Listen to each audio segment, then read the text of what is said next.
So hello guys, welcome to the channel solve it HSC. তো আজকে আমরা একটা লেকচার ক্লাস দেখতে চলেছি গুণগত রসায়নের।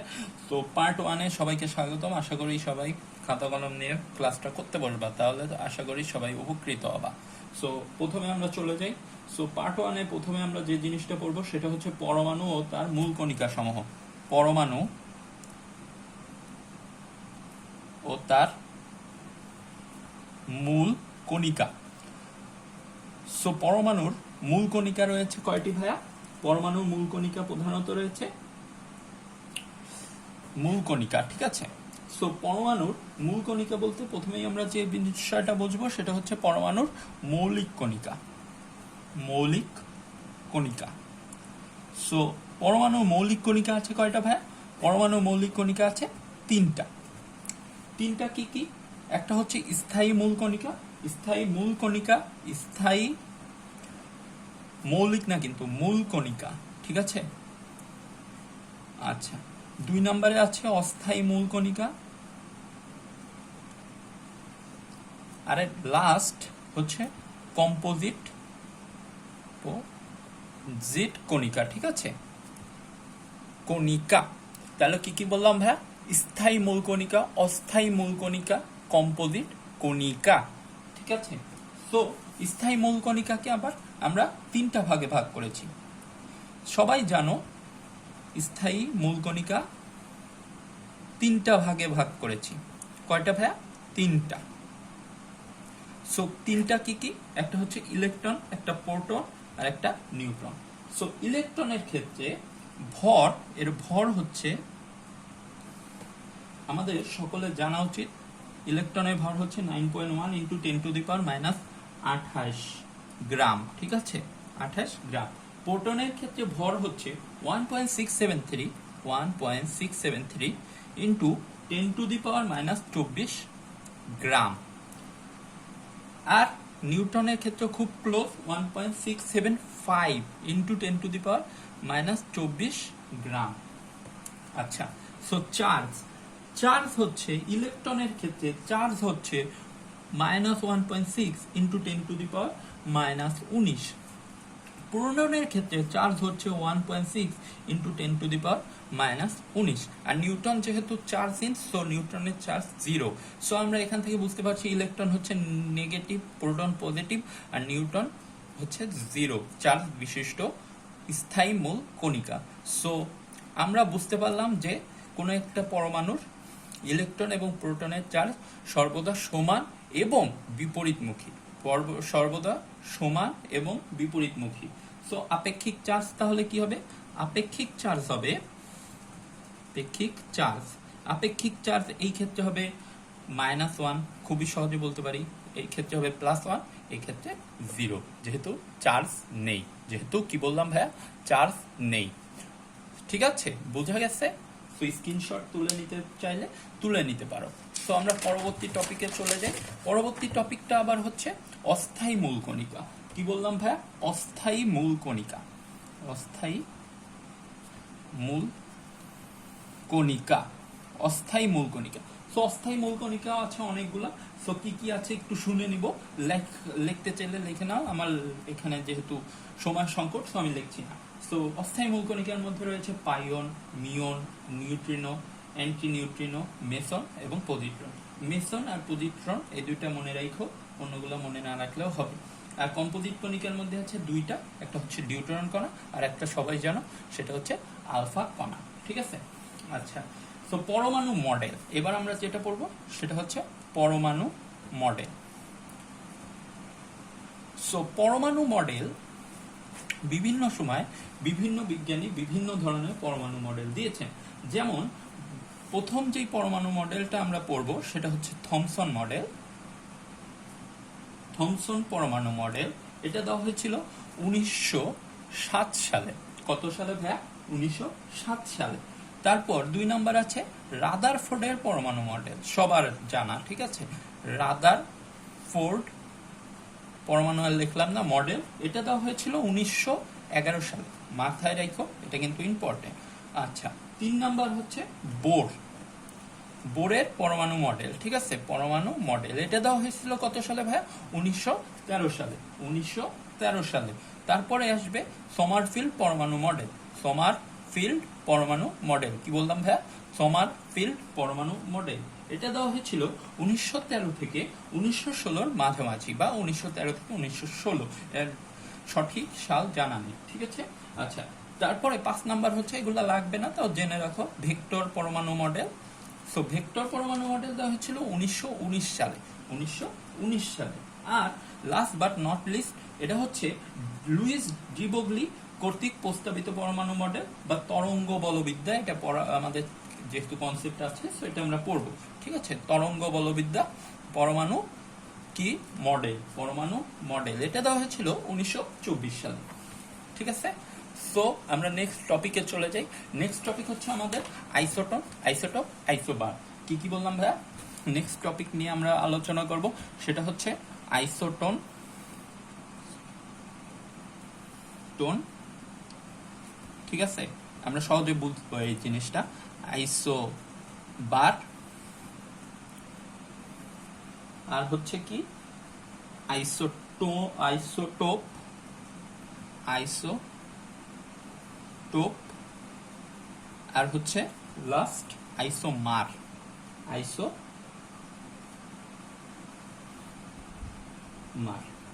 আরেকটা আছে, ওটা হচ্ছে আইসো ইলেকট্রনিক, আইসো ইলেকট্রনিক, ঠিক আছে। আচ্ছা, সো এটা হচ্ছে মূল কনসেপ্ট। সো আইসো সবগুলার প্রথমেই যে কমন টার্মটা আমরা ইউজ করছি, সেটা হচ্ছে আইসো।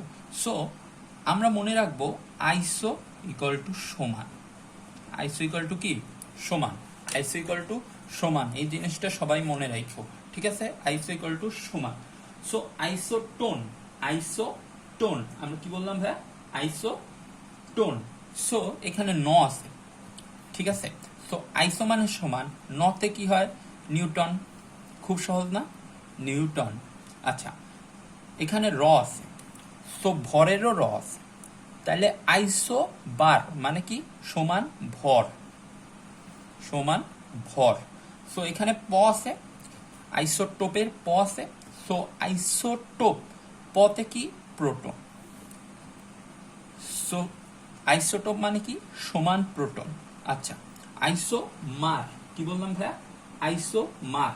সো আইসোমারের ক্ষেত্রে একটা সংজ্ঞা আছে, সংজ্ঞাটা পড়বো, বুঝার চেষ্টা করবা, ঠিক আছে। আচ্ছা, যেসব পরমাণুর নিউক্লিয়াসে পারমাণবিক সংখ্যা ও ভর সংখ্যা পরস্পর সমান, কিন্তু তাদের অভ্যন্তরীণ গঠন ও তেজস্ক্রিয় ধর্মের মধ্যে বৈসাদৃশ্য রয়েছে, তাদেরকে আইসোমার বলে। অর্থাৎ এক্ষেত্রে পরমাণু সংখ্যা এবং ভর সংখ্যা উভয় সমান হবে, কিন্তু এই ক্ষেত্রে অভ্যন্তরীণ গঠন এবং তেজস্ক্রিয় ধর্মের মধ্যে কিছুটা অমিল পাওয়া যায়। সো এই ক্ষেত্রে আমরা খুব সহজেই বলতে পারি যে যে সকল পরমাণুর নিউক্লিয়াসের ভর সংখ্যা ও নিউক্লিয়ার পারমাণবিক সংখ্যা সমান, কিন্তু অভ্যন্তরীণ গঠন ও তেজস্ক্রিয় ধর্মের মধ্যে বৈসাদৃশ্য রয়েছে, সে সকল পরমাণু পরস্পরের আইসোমার বলা হয়। সো আইসো ইলেকট্রনিক, এই ক্ষেত্রে আইসো ইলেকট্রনিক, ইলেকট্রনিক দেখে সবাই বুঝতে পারতেছ, তার মানে সমান সংখ্যক ইলেকট্রন, ঠিক আছে, বুঝতে পারছি আমরা, ঠিক আছে। তো এই সম্পর্কে যদি কোনো ধরনের প্রশ্ন দেওয়া হয়, আশা করি সবাই পারবো। এবং বিভিন্ন সময় বিভিন্ন বিশ্ববিদ্যালয় কিন্তু এই থেকে প্রশ্ন এসেছে, যেমন রুয়েটে এসেছে, চুয়েটে এসেছে, আবার ঢাকা ভার্সিটিতে এসেছে, সাস্টে এসেছে, যেটা এখন গুচ্ছের আন্ডারে। সো আসার চান্স অনেক বেশি। সো নেক্সট আমরা যে টপিকে যাব, সেটা হচ্ছে কোনটা ভাইয়া? কোয়ান্টাম সংখ্যা। So let's start. Quantum, quantum number, quantum সংখ্যা। সো কোয়ান্টাম সংখ্যার ক্ষেত্রে, কোয়ান্টাম সংখ্যাকে আমরা পরমাণুর কোনো একটি ইলেকট্রনের কি কি জানতে পারবো ভাইয়া? পরমাণুর কোনো শক্তি স্তরের অবস্থান, শক্তি স্তরের প্রকৃতি, চৌম্বক ক্ষেত্রের প্রভাব এবং নিজ অক্ষের উপর ঘূর্ণায়নের দিকে প্রকাশের যে সংখ্যা ব্যবহার করা হয়। তাহলে 4টা জিনিস জানতে পারবো কোয়ান্টাম সংখ্যার মাধ্যমে। আমরা 4টা জিনিস জানতে পারবো: কোনো শক্তি স্তরের অবস্থান, শক্তি স্তরের প্রকৃতি, চৌম্বক ক্ষেত্রের প্রভাব, নিজের অক্ষের উপর ঘূর্ণনের দিক প্রকাশের জন্য যে সংখ্যা ব্যবহার করা হয়ে থাকে, তাকে কোয়ান্টাম সংখ্যা বলা হয়। সো কোয়ান্টাম সংখ্যা হচ্ছে আমরা খুব সহজেই বলতে পারবো। তো কোয়ান্টাম সংখ্যাকেও আবার আমরা 4 ভাগে ভাগ করেছি। এগুলো কি কি? প্রধান বা প্রিন্সিপাল কোয়ান্টাম সংখ্যা, প্রধান কোয়ান্টাম সংখ্যা, সহকারী কোয়ান্টাম সংখ্যা। আমি পুরা লিখতেছি না, কিন্তু তোমরা নোট যদি করে থাকো কেউ তো পুরা লিখো, ঠিক আছে? সহকারী কোয়ান্টাম সংখ্যা, তারপর হচ্ছে কি চৌম্বকীয় কোয়ান্টাম সংখ্যা, আর হচ্ছে কি লাস্ট হচ্ছে ঘূর্ণন কোয়ান্টাম সংখ্যা বা কোয়ান্টাম নাম্বার, ঠিক আছে? সো প্রধান কোয়ান্টাম সংখ্যা কে আমরা আবার কি কি ভাগে ভাগ করছি জানো? কে, এল, এম, এন। অর্থাৎ প্রথম কোয়ান্টাম সংখ্যা 1 কে, দ্বিতীয় কোয়ান্টাম সংখ্যা এল, তৃতীয় কোয়ান্টাম সংখ্যা m = 3, আর চতুর্থ কোয়ান্টাম সংখ্যা n = 4, ঠিক আছে? সো প্রথম কোয়ান্টাম সংখ্যার উপর সহকারী কোয়ান্টাম সংখ্যা নির্ভরশীল। কিভাবে নির্ভরশীল ভাই? সহকারী কোয়ান্টাম সংখ্যা কিভাবে নির্ভরশীল? সো এর মধ্যে একটা রিলেশন আছে। রিলেশনটা কি? যদি প্রধান কোয়ান্টাম সংখ্যাকে আমরা n দিয়ে প্রকাশ করি, সহকারী কোয়ান্টাম সংখ্যাকে l দিয়ে, চৌম্বকীয় কোয়ান্টাম সংখ্যাকে আমরা কি দিয়ে প্রকাশ করব ভাই? m দিয়ে, এবং ঘূর্ণন বা স্পিন কোয়ান্টাম সংখ্যা f দিয়ে প্রকাশ করা হয়। সো সহকারী কোয়ান্টাম সংখ্যা এবং প্রধান কোয়ান্টাম সংখ্যার মধ্যে রিলেশন হচ্ছে l = n-1। অর্থাৎ প্রধান কোয়ান্টাম সংখ্যায় যেটা 1 সেটা সহকারী কোয়ান্টাম সংখ্যায় আসে 0। প্রধান কোয়ান্টাম সংখ্যা যেটা 2 সেটা সহকারী কোয়ান্টাম সংখ্যায় এসে হয় 1। ঠিক আছে? বুঝতে পারছি? কনসেপ্টটা ক্লিয়ার? Thank you. সো এবার সহকারী কোয়ান্টাম সংখ্যার সাথে আবার চৌম্বকীয় কোয়ান্টাম সংখ্যার মিল রয়েছে। সো চৌম্বকীয় কোয়ান্টাম সংখ্যা = +-L। অর্থাৎ যদি হয় প্রধান কোয়ান্টাম সংখ্যা সমান 1, সহকারী কোয়ান্টাম সংখ্যা 0, সো চৌম্বকীয় কোয়ান্টাম সংখ্যা হবে 0। সো দ্বিতীয় ক্ষেত্রে যেটা হবে সেটা হচ্ছে প্রধান কোয়ান্টাম সংখ্যা যদি হয় 2, সহকারী কোয়ান্টাম সংখ্যা হবে 1, এবং আচ্ছা এখানে একটু ভুল হয়েছে, 0 + -L, চৌম্বকীয় কোয়ান্টাম সংখ্যা = 0 + -L। সো সহকারী কোয়ান্টাম সংখ্যা যদি হয় 1, সো সেই ক্ষেত্রে হবে -1, 0 + 1। ঠিক আছে? খুবই ইজি। আচ্ছা এবার যেটা হচ্ছে লাস্ট, সেটা হচ্ছে ঘূর্ণন কোয়ান্টাম সংখ্যা। সো ঘূর্ণন কোয়ান্টাম সংখ্যা হচ্ছে যে ইলেকট্রন একটা কক্ষপথে কি অবস্থায় আছে অথবা কোন দিকে ঘুরে আছে। সো এইভাবে আমরা খুব সহজেই বুঝতে পারবো। সো কোনো প্যারা নাই, রিল্যাক্স ভাবে পড়তে থাকবা, ইনশাল্লাহ তোমরা খুব সহজভাবেই পেরে যাবো। এবং তোমাদের টেক্সট বুক যেটা আছে হাজারিনাক পড়ো বা যেই বই পড়ো, একটু ভালোভাবে রিডিং পড়ে নিও, দেন খুব সহজেই বুঝতে পারো। ঠিক আছে? সো একটা আমরা ম্যাথ দেখি, হ্যাঁ, যে ধরো প্রধান কোয়ান্টাম সংখ্যা n = 3 হলে কোয়ান্টাম সংখ্যাগুলো কি কি। সো এটা একটা বুয়েটে আসা ম্যাথ। সো বুয়েট 14-15 সালে আসা একটা ম্যাথ। সো কি বলেছে, যদি n = 3 হয়, অর্থাৎ প্রধান কোয়ান্টাম সংখ্যা যদি 3 হয়, তো সহকারী কোয়ান্টাম সংখ্যা, ম্যাগনেটিক কোয়ান্টাম সংখ্যা এবং স্পিন কোয়ান্টাম সংখ্যা = হোয়াট। ঠিক আছে? সো খুব সহজেই আমরা লিখতে পারি না, এরকম একটা ছক করে নিব। সো প্রথমে আমরা দেব এরকম এরকম, যেহেতু 3টা ছক লাগবে আমাদের, কারণ n = যেহেতু 3 এবং 4টা লাগবে আমাদের পুরো 4টা কোয়ান্টাম সংখ্যার জন্য। n = 3 লিখে নিব। তো n যদি কি হয় 3 হয়, n যদি 3 হয়, তাহলে l আমরা কি জানি, n-1 না। তো l প্রথমেই হবে কি 0, l হবে 1, l 2। কারণ কি, l এর জায়গায় যদি এখানে n এর জায়গায় 3 বসাই, 3 - 1 = 2 সমান কি 1 আর 0, মানে 2 এর পরে 0 পর্যন্ত যতগুলো সংখ্যা থাকে, অথবা n-1 এর পর 0 পর্যন্ত যতগুলো সংখ্যা থাকে ততগুলো সংখ্যা আমরা বসায় দেব। সো l যদি 0 হয়, আগেই পড়ছি m = 0, কি l যদি 1 হয়, m কি -1, 0 + 1। ঠিক আছে? আর l যদি 2 হয়, তাহলে m হবে কি 0, 1, -1, 1, -2, 2। আর স্পিন কোয়ান্টাম সংখ্যা সব ক্ষেত্রে +-1, কারণ কি ইলেকট্রন হবে 2টা। সো 2টা 2 মুখী, অর্থাৎ s +-1। ঠিক আছে? খুব সহজ না ভাই? ঠিক আছে। এবার আমরা পড়বো অরবিটালের আকার। সো অরবিটালের আকার বলতে আমরা প্রথমেই যেই একটা, আচ্ছা এখানে লিখি না, অরবিটালের, এটা একটু থিওরি বেস তো বেশি লেখা লাগতেছে না, তোমরা শুনলে আশা করি তোমরা ভালোভাবে বুঝতে পারবা। আকার আকৃতি। সো সর্বপ্রথম অরবিটালের আকার আকৃতি পড়ার আগে আমাদের অরবিটাল জিনিসটা জানতে হবে। সো সবাই শুনো, আর যদি লিখতে চাও লিখে ফেলতে পারো। সো নিউক্লিয়াসের চারদিকে যে এলাকায় আবর্তনশীল ও নির্দিষ্ট শক্তিযুক্ত ইলেকট্রন মেঘের অবস্থানের সম্ভাবনা 90 থেকে 95% হয়ে থাকে, ইলেকট্রনের মেঘের সে এলাকাকে অরবিটাল বলে। সো কি বললাম, কিছুই লাগবে না। সো প্রথমে একটা জিনিস লাগবে, সেটা হচ্ছে নিউক্লিয়াস। তো নিউক্লিয়াসে যে এলাকায় আবর্তনশীল কোনো নির্দিষ্ট শক্তিযুক্ত ইলেকট্রনের মেঘের অবস্থান যদি কত হয়, 90 থেকে 95% হয়ে থাকে, ঠিক আছে। যদি ইলেকট্রন 90 থেকে 95% হয়ে থাকে, সেই ক্ষেত্রে ইলেকট্রন মেঘের সেই এলাকাকে কি বলবো আমরা, অরবিটাল। সো অরবিটাল আছে মোটামুটি আমাদের এই লেভেলে পড়ার জন্য রয়েছে চারটা। কি কি আছে সেটা আমরা জানবো, এসপি, ডি আর এফ। আশা করি দেখা যাচ্ছে, হ্যাঁ, SP D F, SP D F. So S অরবিটালটি দেখতে বার্তুলাকার বা গোলাকার, আমরা লিখবো গোলাকার, আমরা ইজি ভাবে পড়তে চাই ভাই, আমরা তো অত কঠিনের দরকার নেই। সো পি অরবিটালটি হচ্ছে, সো এস অরবিটাল দেখতে অনেকটা এরকম হবে, যেহেতু গোলাকার। সো এইভাবে এক্স ওয়াই জেড তিনটা অক্ষ হবে, যেহেতু সকল অরবিটালের ক্ষেত্রেই তিনটা অক্ষ হয়। সো দ্বিতীয় যেটা, সেটা হচ্ছে পি অরবিটাল।